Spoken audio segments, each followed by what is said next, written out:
بسم الله الرحمن الرحيم قل أعوذ برب الناس ملك الناس إله الناس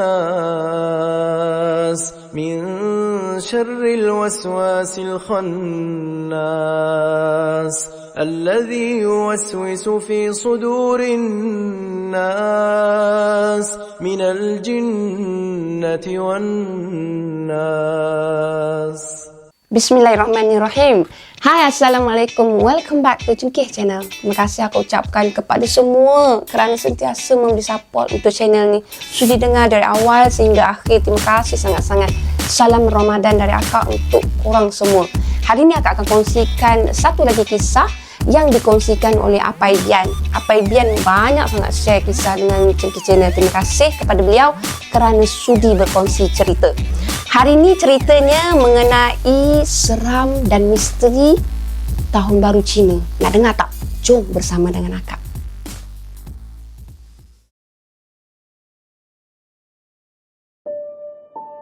Kisah seram Mei Ling ketika dalam perjalanan bersama dengan keluarga dia dari Kuching ke kampung halaman dia di Sarike, Sarawak.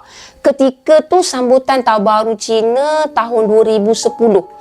Mei Ling ni dia adalah rakan sekolah Apai Bian dan beliau ada terlibat dengan kisah seram Gunung Santubong. Ingat tak lagi? Mereka sekeluarga ni bertolak agak lewat jugalah dari rumah, iaitu pada pukul 10 malam. Hampirlah 10 malam. Sebab keadaan jalan besar Kuching Sarike ni agak lengang je, jadi tak adalah macam jam apa semua kan. Okeylah. Mereka sekeluarga ni menaiki sebuah SUV. SUV tu dia ada 7 tempat duduk. Sesuai lah untuk keluarga mereka. Ayah dengan ibu dia berada dekat depan, manakala Mei Ling dengan adik perempuan dia berada dekat kerusi penumpang tengah. Sementara adik lelaki dia yang berusia 6 tahun masa tu berada di kerusi paling belakang. That's why lah diorang ambil SUV agak besar. Suasana malam waktu tu dia agak lengang sangat. Sekali-sekala kedengaran jugalah berselisih dengan kereta yang mereka bertembung time tu. Maklumlah waktu tu hanya ada jalan persekutuan, iaitu ada 2 lorong je. Ayah Mei Ling ni dia memandu dengan sangat berhati-hati. Dan ketika SUV mereka sekeluarga sedang menaiki sebuah bukit yang agak tinggi selepas kawasan Serian, seolah-olah kenderaan mereka sekeluarga ni tak mampu menaiki laluan berbukit tersebut. Ayah Mei Ling dia hanya pandang je ke arah isteri dia. Lepas tu masa tu dia tengoklah isteri dia tengah tekun menemani dia di kerusi belah penumpang di bahagian hadapan. Bukan sekali dua tau ayah Mei Ling ni memandu ulang-alik di kawasan tu. Tapi tak pernah pula terjadi kenderaan semput yang macam dilalui sekarang ni. Tak pernah pula kenderaan tu jadi macam payah sangat nak panjat bukit tu. Keadaan kenderaan tiba-tiba jadi semakin teruk dan akhirnya enjin terpadam di tengah-tengah bukit. Dekat tengah-tengah bukit, kawasan lengang, bila enjin terpadam, apa yang korang rasa? Ayah Mei Ling dia segeralah meletakkan gear dalam keadaan P. Lepas tu dia tarikkan handbrake. Ayah Mei Ling dia keluar dari kenderaan dan dia pergilah periksa keadaan enjin kenderaan tu. Alangkah terkejutnya ayah Mei Ling ni bila dia mendapati air coolant. Betul tak? Air coolant kereta tu dah pun kering. Oleh sebab tu enjin jadi overheat. Ayah Mei Ling dia jadi buntu tau pada ketika tu. Sebab dalam kenderaan mereka tak ada air. Macam mana nak buat ya? Macam mana nak buat? Memang sangat buntu. Kenderaan awam pula belum ada pun yang kelihatan untuk dia minta tolong. Betul-betul tak ada orang. Ibu Mei Ling dia turut keluar dari kenderaan tu sebab dia nak pergi tengok sendiri apa yang dah berlaku sebenarnya. Dia dah tak boleh nak tunggu dah dalam kereta. Tinggal Mei Ling dengan adik dia je dekat dalam kereta tu. Tak banyaklah yang mampu lakukan time tu. Liputan rakaian telefon pun tak ada dekat kawasan bukit tu. Jadi Mei Ling dia mengarahkan adik perempuan dia supaya turunkan sikit tingkap sebab suasana dalam keadaan yang agak panas. Sebab masa tu tak ada penyaman udara. Kereta dia rosak penyaman udara time tu kebetulan pula. Jadi adik lelaki Mei Ling yang tadi dia tengah tidur nyenyak di sepanjang perjalanan, sekarang ni dah pun bangun. Lepas tu dia mengadu lah, panas lah kak, panas. Dia mengadu kepanasan. Mei Ling dia cuba tenangkan adik lelaki dia, sementara adik perempuan Mei Ling tu keluar dari kenderaan sebab dah terlampau panas. Mei Ling masa tu dia tengok jam dekat tangan dia dah menunjukkan pukul 12.27 tengah malam. Tapi tak ada satu pun kenderaan yang lalu. Takkanlah tak ada kenderaan nak lalu kat situ kan? Kesian diorang. Mei Ling dia berasa pelik tau. Sebab tahun baru Cina macam tu mustahil lah kenderaan sangat kurang dekat atas jalan raya. Adik Mei Ling dia mula merungut sebab dia dah jadi tak selesa. Mei Ling dia tanpa berfikir panjang, dia terus bawakan adik dia keluar dari kenderaan. Nak ambil angin lah dekat luar bagi sejuk sikit. Sekarang ni mereka sekeluarga dah berada di luar kenderaan untuk menghirup udara malam yang sejuk sambil berharap supaya adalah kenderaan lain yang lalu. Malam dah semakin larut dah semakin menghampiri ke pukul 1 pagi. Tiba-tiba dari kejauhan, mereka tu terlihat kelibat seseorang sedang memimpin tangan seorang budak sebaya je dengan adik Mei Ling. Dan di tangan kanan dia terdapat labu. Labu yang dah tua yang biasa digunakan oleh masyarakat Iban untuk menyimpan air zaman-zaman dulu.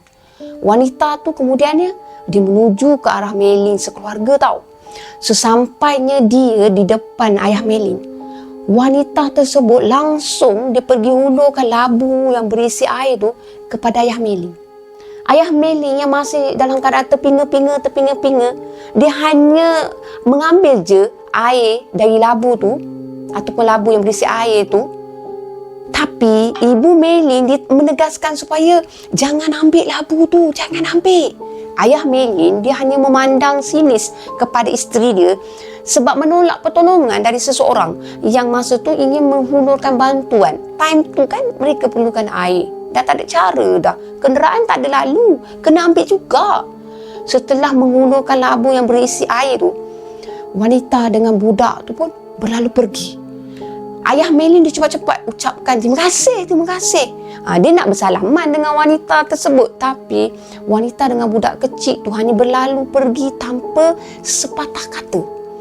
Wanita tu pula lebih mengejutkan dalam keadaan hanya berkemban menggunakan kain tenunan masyarakat Iban zaman dahulu.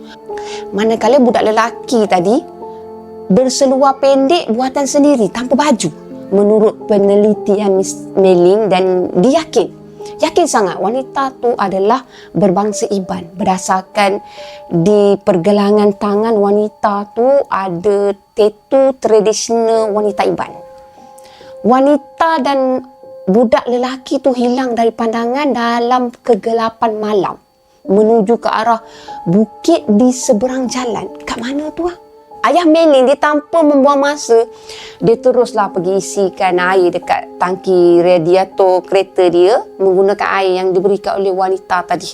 Setelah selesai, dia pun teruslah hidupkan enjin kereta dan dia menunggu beberapa minit supaya air dalam radiator tu mengalir dengan sempurna untuk sejukkan balik enjin kereta.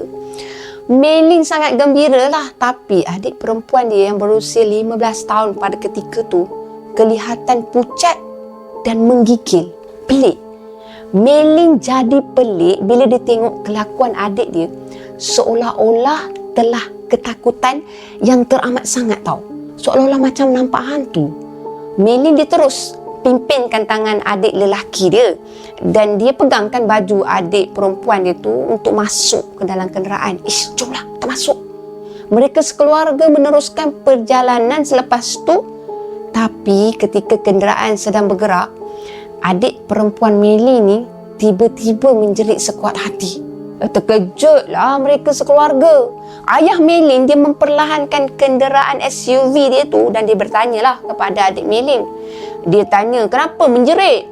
Kenapa menjerit dalam bahasa mereka lah. Adik Mei Ling dia jawab dengan pantas tau. Kenapa kamu semua tak perasan wanita dengan anak dia tadi? Kenapa kamu semua tak perasan wanita dengan anak dia tadi tak pijak ke atas tanah kaki dia? Dia hanya terapung tau. Kamu semua buta ke? Jerit adik perempuan Mei Ling. Ha?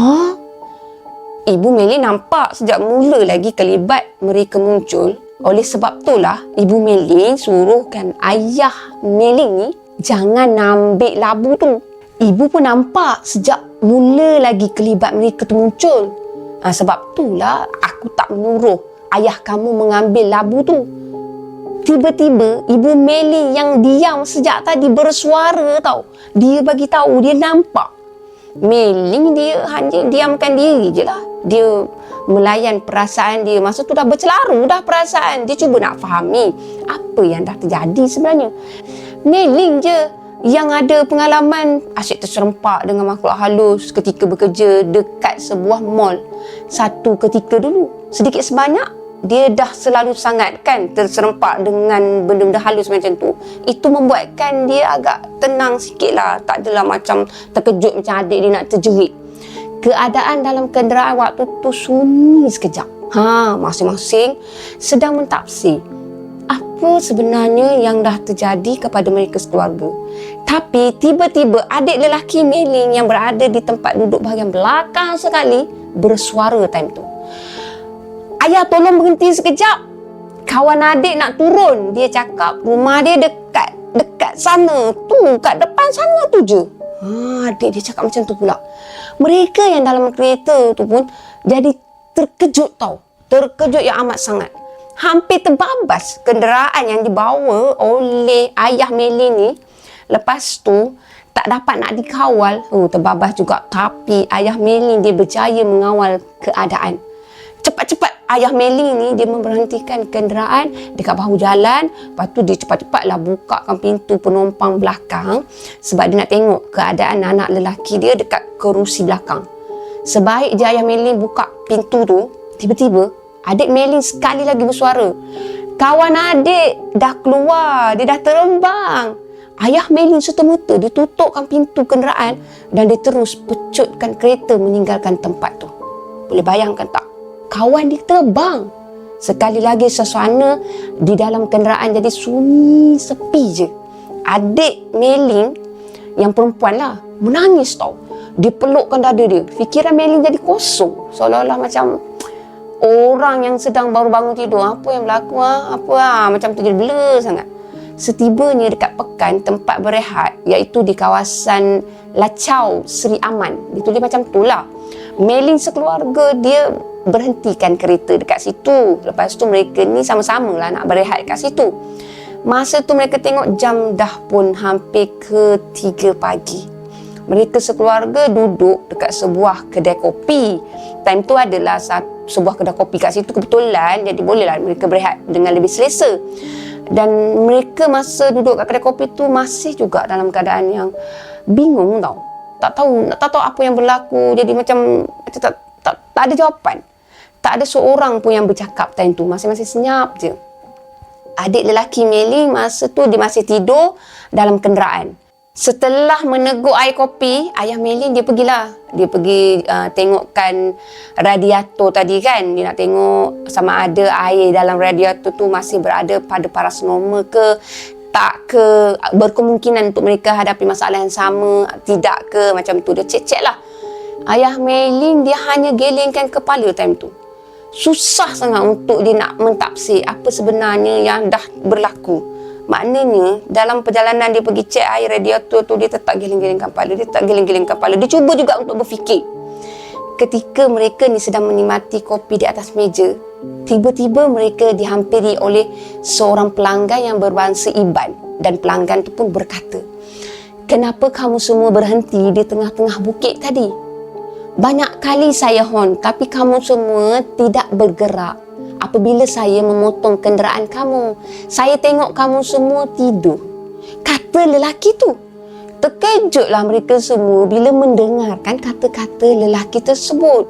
Ayah Mei Ling pun dia jawablah, simple lah jawab, "Kami penat." Lelaki tu berlalu pergi macam tu je sambil berpesanlah kepada mereka ni, pada ayah Mei Ling, memandu berhati-hati ya. Dia pesan macam tu je. Setelah selesai mereka diminum, mereka sekeluarga meneruskan perjalanan sehinggalah sampai ke Sarike sekitar pukul 5 pagi. Keadaan jalan yang berlubang sedikit sebanyak memperlahankanlah perjalanan Mei Ling ni untuk pergi ke Sarike bersama dengan keluarga dia. Keesokan harinya, ayah Mei Ling dia tanya pada anak lelaki dia, siapa kawan dia pada malam tu? Adik Mei Ling pun dia cakap lah, kawan dia tu ikut dia masuk kereta selepas ayah Mei Ling pergi isikan air dekat kereta.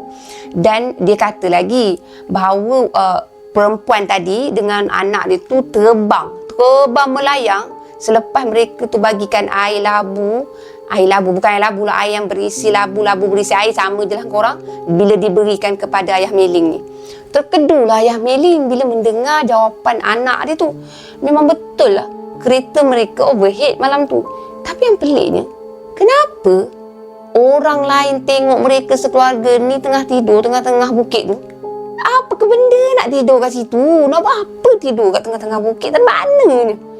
Dan juga air yang wanita tu berikan adalah betul-betul air, bukan benda lain. Memang air untuk bantu mereka pun. Apa yang pelik sangat? Tidur katanya mereka.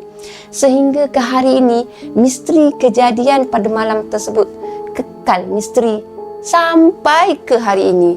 Maka tamatlah kisah perkongsian dari Apai Bian pada kali ini. Terima kasih Apai kerana sudi berkongsi kisah lagi. Sekian sahaja untuk kisah pada kali ini. Apa yang baik sama-sama kita ambil jadikan sebagai toladan. Apa yang buruk sama-sama kita ambil jadikan sebagai sempadan. Nasihat akak, mulakan sesuatu perjalanan itu dengan Bismillahirrahmanirrahim dan sudahi dengan Alhamdulillah bila tiba di destinasi yang kita tuju. Terima kasih korang kerana sudi dengar dari awal sehingga akhir. Salam Ramadan dan akak baik. Assalamualaikum, bye. Jangan lupa like, share dan subscribe. Bye.